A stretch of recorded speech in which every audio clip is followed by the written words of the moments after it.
আগের দিন রাতের বেলাতে যতই ঘুমোতে যাওয়ার আগে ভেবে রাখি সকালবেলা উঠে এই কাজটা আগে করবো, এই কাজটা পরে করব, সেই সকালবেলাতে ঘুম থেকে ওঠার পর সব কিছু গন্ডগোল করে দেয় বাবান। কারণ এখন তো ওর রুটিন মতন আমাকে চলতে হয়। যেমন আজকে সকালবেলা ঘুম থেকে উঠেছে, হয়তো বা গরমের জন্য দুধ খাওয়ার পর বমি করে দিয়েছে, তারপর ওকে স্নান দান করিয়ে ওর খাবারটা বসিয়ে দিলাম যাতে ও ভাতটা খেতে পারে। তো তারপর একবারে স্নান করে এসে সকালে চাটা বানিয়ে নিয়ে এসেছে। আগে চাটা খাই, তারপরে না হয় অন্যান্য কাজগুলো করা যাবে, কারণ যা রোদ উঠেছে কি আর। আসলে এরকমটা না আমার সাথে না, সবার সাথেই হয় যে আমরা যেমনটা সবসময় ভেবে রাখি ঠিক ঠিক সেমনটা কিন্তু হয় না।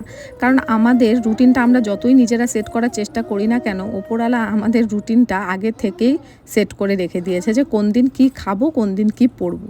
আমার তো তাই মনে হয়, যেহেতু আমি একটু ভগবানের বিশ্বাসী। তোমাদের কার কার একমত তারা কিন্তু কমেন্টসে অবশ্যই জানিয়ে দিয়ে যেও। তো সকালবেলায় বানিয়েছিলাম পোহা, বাবানকে এখানটাতে একটু বই পড়তে বসিয়েছি। তারপর আমি দুপুরবেলা রান্না করেছিলাম সয়াবিন, ঢেঁকি শাক ভাজা, নিরামিষ তরকারি। খেয়ে দেয় মা ছেলে দুজনে মিলে একটু খেলছি, দেন ঘুমোবো।